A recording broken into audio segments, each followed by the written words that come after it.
Se você já assistiu Kimetsu no Yaiba, ou Demon Slayer, como preferir, eu quero que você faça uma reflexão aqui junto comigo. Primeira vez que eu vi o anime, eu fiquei maravilhado. A animação, o conceito, o universo, tudo parecia muito bom. Mas aí, conforme eu fui assistindo, algumas coisas começaram a me incomodar. Então a ideia aqui é a gente refletir sobre a obra como um todo e ver se ela realmente é boa mesmo, ou se é só a animação incrível que faz a gente perdoar algumas coisas. Tipo, aquelas pessoas são muito bonitas e a gente acha que ela é competente em tudo. Pra você que nunca viu esse anime ou ainda não terminou de ver tudo, eu não vou dar spoiler de nenhuma parte específica da história. Mas, se assim como eu, você também for muito sensível aos spoilers, então saiba que eu vou comentar sobre o protagonista, o vilão, algumas motivações básicas e na história, no geral. Dado esse aviso, eu queria pontuar 3 coisas que me fizeram pensar, será que Kimetsu é bom mesmo? Bora lá. Ó, eu já adianto que esse vídeo não é um vídeo de ódio, eu não tô aqui pra xingar, eu gosto muito de Kimetsu, inclusive, eu chorei em várias cenas.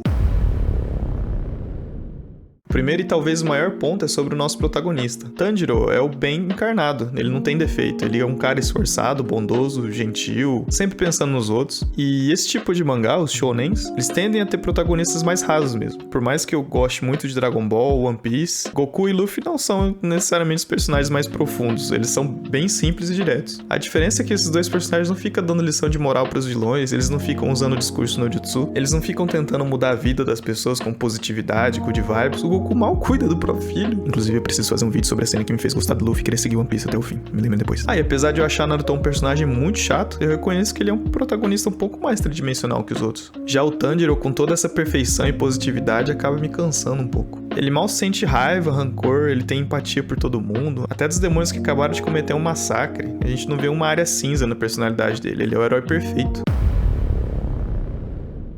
Seguindo um pouco na mesma linha, mas falando de forma mais ampla, o conflito principal de Kimetsu ele é bem direto e bem preto e branco. Alguns personagens até conseguem ter um pouco de profundidade quando mostram um pouco do passado deles, mas em geral, eles não chegam a tomar uma decisão duvidosa, por exemplo. Na trama principal, a gente tem de um lado o Tanjiro, que é a bondade em pessoa, como a gente conversou, e do outro a gente tem o Muzan, que é o vilão principal e ele é malvado. É isso aí, ele é mau. Alguns demônios que vão aparecendo no anime ainda ganham um pouco mais de profundidade por causa das histórias deles, mas quase não chegam a questionar suas próprias atitudes. No fim, eles também só são maus e cruéis, sem muita variação. O todo é basicamente uma luta clássica do bem contra o mal. Mas e aí que tá tentando me contrariar um pouco também? Será que isso chega a ser um problema? Eu só parei pra pensar nisso porque eu prefiro quando os personagens são mais falhos, complexos, quando até os vilões se questionam, sentem remorso. Uma das coisas mais legais que podem acontecer é quando você olha pra um vilão e pensa: eu não sei se eu faria desse jeito, mas eu entendo ele. Pode ser que eu prefira personagem em história assim por causa do nosso mundo de hoje, que me deixou mais cínico e desesperançoso. O último ponto é sobre a diferença de experiência entre o mangá e o anime. O mangá de Kimetsu tem um traço muito bonito e a arte é muito linda, mas, na minha opinião, ele não tem o mesmo impacto. A animação elevou a obra para outro nível, as cenas de luta são fodásticas, os efeitos sonoros e as trilhas são boas demais. Depois de ver algumas cenas no anime, eu tenho o costume de ir atrás do mangá, para ver se eu sinto a mesma coisa, para ver a diferença de arte e tal. E no caso de Kimetsu, quando eu fui comparando as mesmas cenas do mangá, a sensação não era a mesma coisa. Sério, olha essa cena aqui. Se você não conhece o personagem de cabelo amarelo, a cena seguinte contém um pequeno spoiler sobre ele.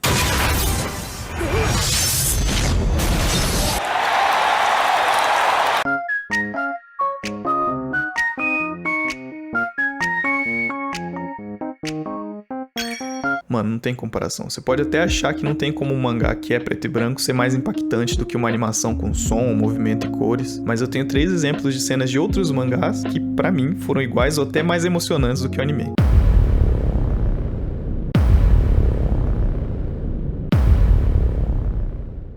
E aí eu deixo esse último questionamento. Será que Kimetsu é o que é hoje por causa da história e dos personagens, ou a animação tá carregando tudo nas costas? Eu tenho que lembrar de novo que eu ainda gosto bastante de Kimetsu, e esse vídeo aqui é só pra compartilhar essas visões com você que tá assistindo. Inclusive, se você gosta de conversar sobre esses assuntos super importantes pra humanidade, eu te convido a se inscrever nesse canal pra gente achar mais assuntos pra trocar ideia. E se você gostou dessa reflexão que a gente fez nesse vídeo, deixa um joinha, bora conversar nos comentários.